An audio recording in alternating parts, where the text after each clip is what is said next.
You already know. Stop pretending you don't. Stop asking for signs, for permission, for one more piece of information that will finally make it clear. It's already clear in the hollow of your chest, in the tightness of your throat, in the way you can't quite meet your own eyes in the mirror. You can't quite meet your own eyes in the mirror. No, you've always known. The question you keep asking isn't a question at all. It's a delay. It's a prayer to a God who doesn't answer because the answer has already been given, and you're the only one who can act on it. This isn't about motivation. Motivation is what you seek when you want someone else to do the work of deciding for you. This is about honesty.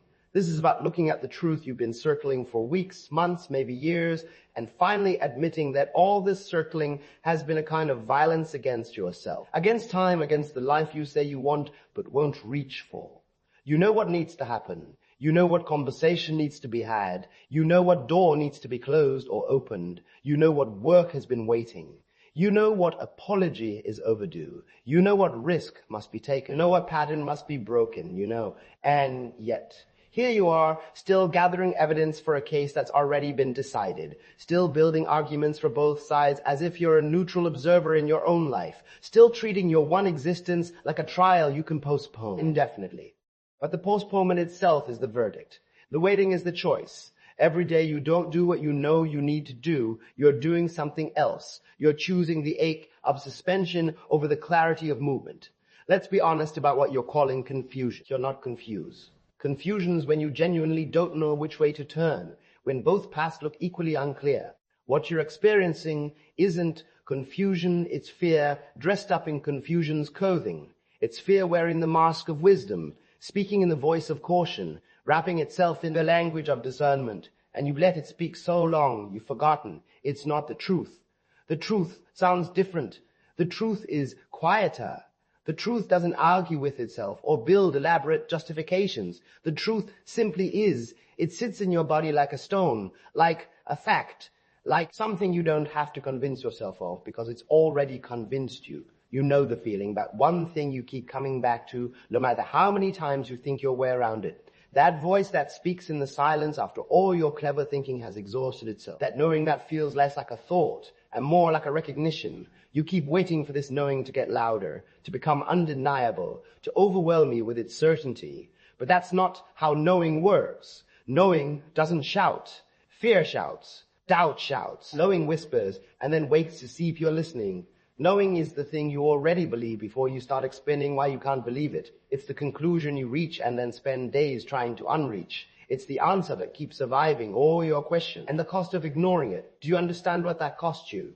Every time you know something and don't honor it, you create a wound, a small betrayal, a tiny severance between who you are and who you're becoming.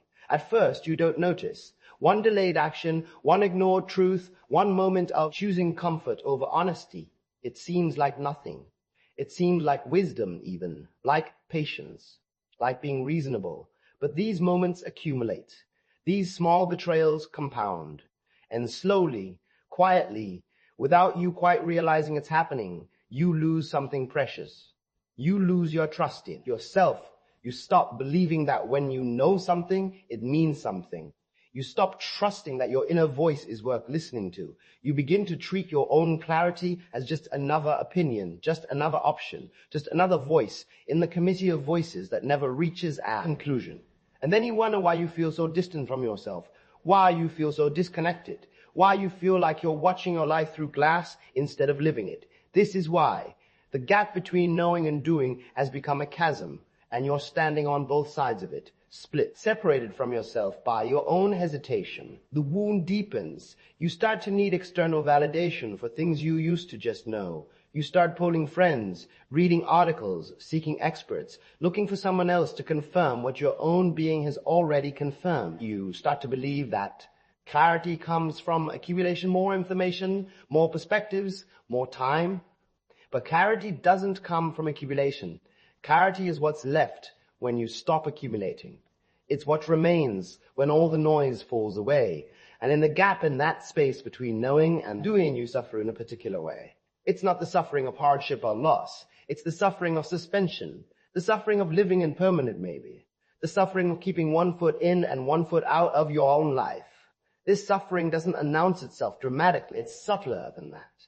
It's the low-grade ache of inauthenticity, the exhaustion of maintaining a position you don't actually believe, the heaviness that comes from carrying unmade decisions like stones in your pockets. You know this heaviness. You're carrying it now. So why don't we do it? Why don't we act on what we know? Because doing the thing would change us, and we're more attached to who we currently are than we admit. Because staying in the knowing but not doing gives us the comfort of righteousness without the risk of being wrong. Because we can blame circumstance, timing, other people, anything but our own unwillingness to move.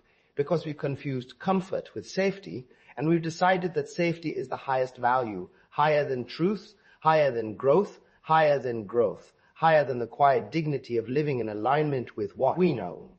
We call it wisdom, this waiting. We call it patience, discernment, being strategic. We say we're waiting for the right time, the right conditions, the right configuration of circumstances. But the right time is a fairy tale. The right time is what we call the moment when we'll finally feel no fear, and that moment doesn't exist. The right time is now, muddied by doubt, heavy with fear, imperfect and uncertain, and still right, because it's the time we have. What we're actually waiting for is a version of ourselves who won't be afraid to do it. We're waiting to become brave before we act bravely. We're waiting to feel confident before we do confident things. We're waiting for certainty before we step into uncertainty.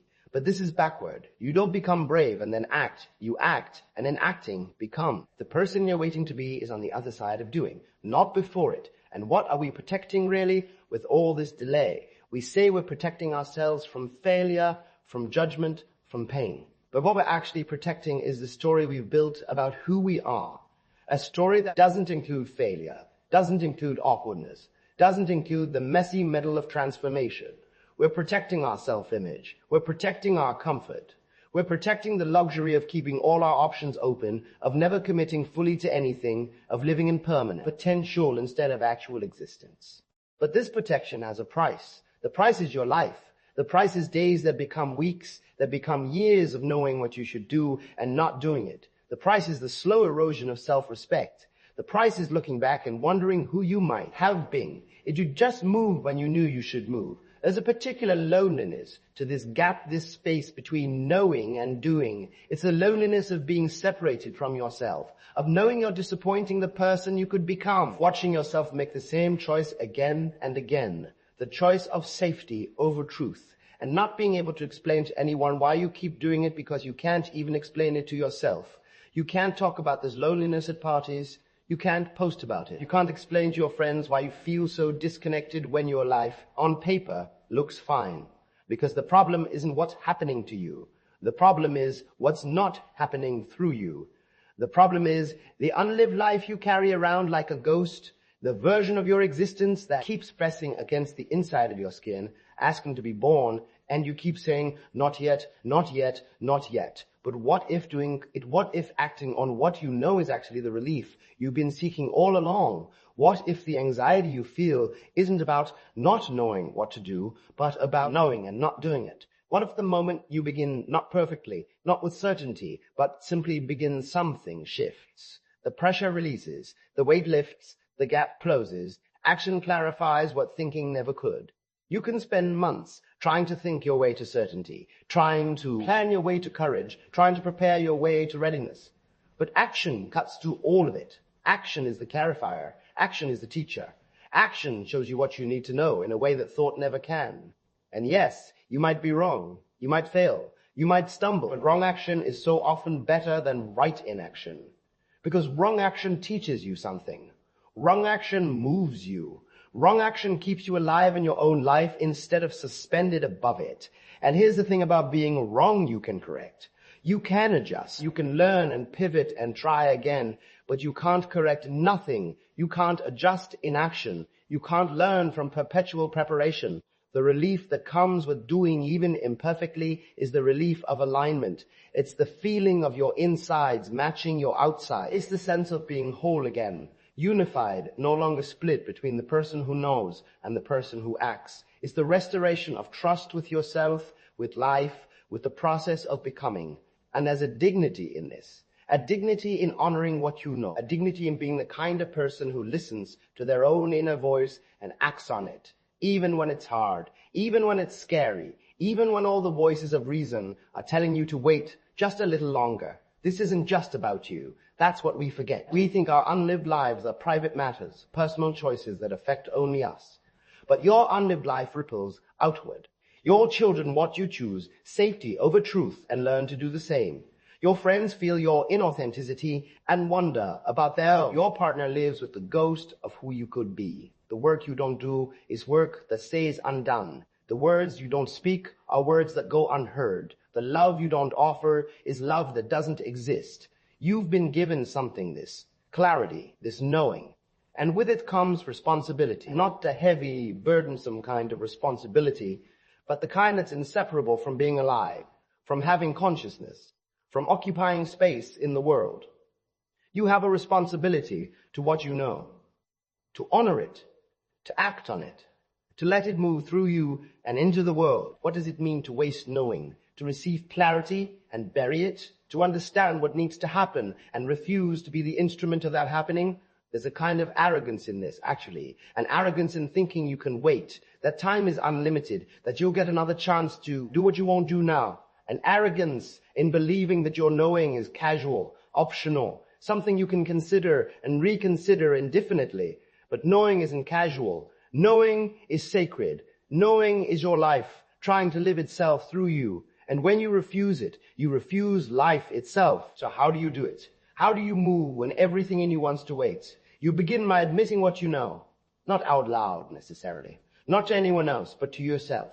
In the privacy of your own awareness, you stop pretending. You stop playing dumb. You stop acting like you need more information. You say it clearly, even if just in your mind. I know what I need to do. That's the first step, the admission, the ending of the performance of confusion.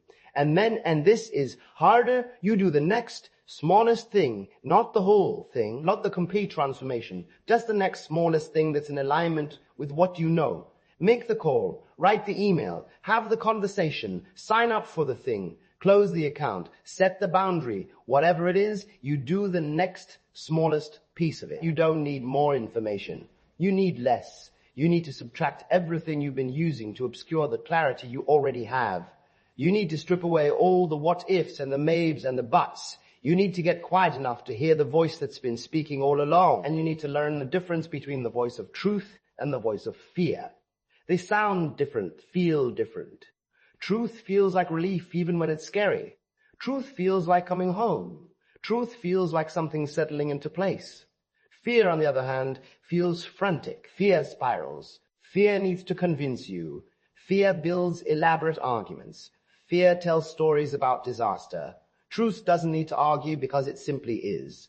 The discipline required here isn't the discipline of doing more, it's the discipline of immediate obedience to what you know. It's the practice of closing the gap between knowing and doing until there's no gap at all, until knowing and doing are the same thing, until the moment you recognize truth, you act on it. This is what integrity actually means, not moral perfection, not never being wrong, but wholeness, being whole, being undivided, living in such a way that your inner and outer lives match. But we've been sold this lie about readiness, this idea that readiness is something that arrives, something you'll feel, something that will signal when it's time. So we wait to feel ready. We wait for confidence to descend upon us like a visitation. We wait for fear to evaporate. We wait for the path to clear. But readiness is a lie.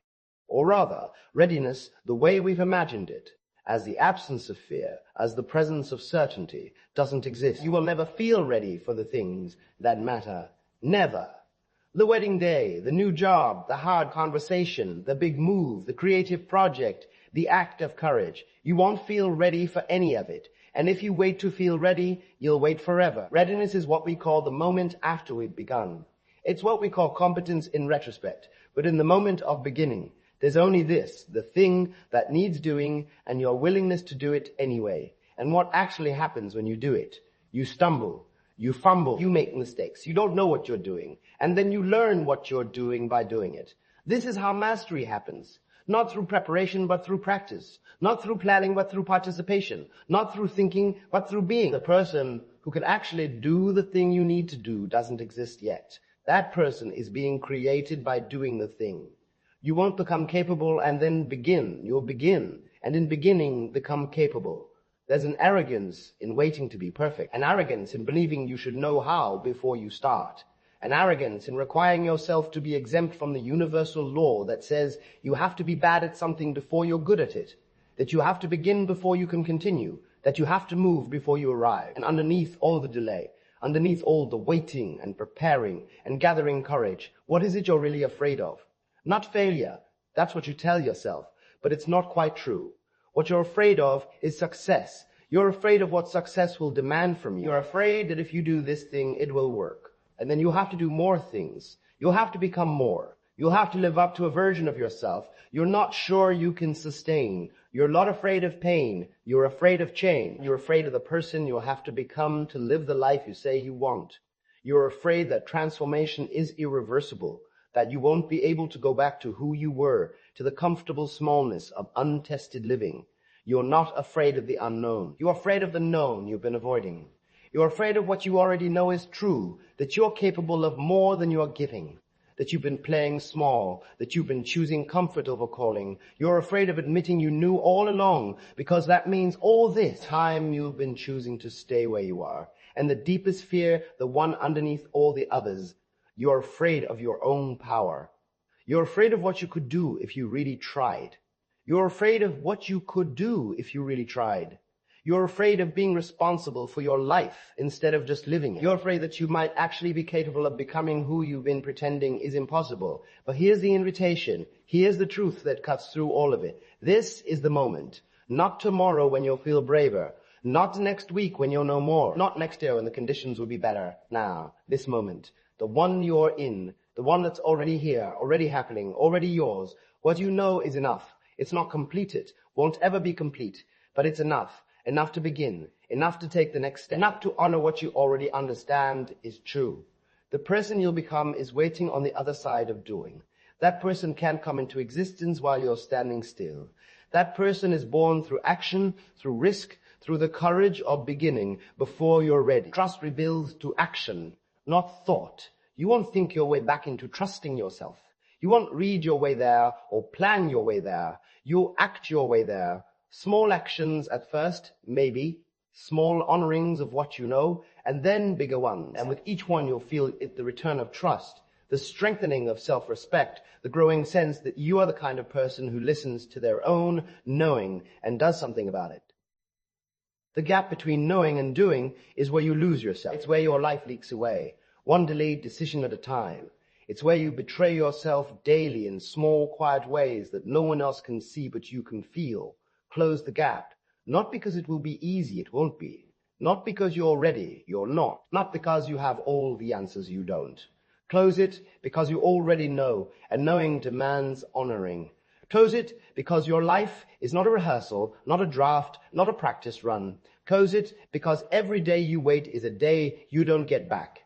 Your life is happening now. Not when you're ready. Not when you're perfect. Not when the fear goes away. Now. You know what you need to do. Do it.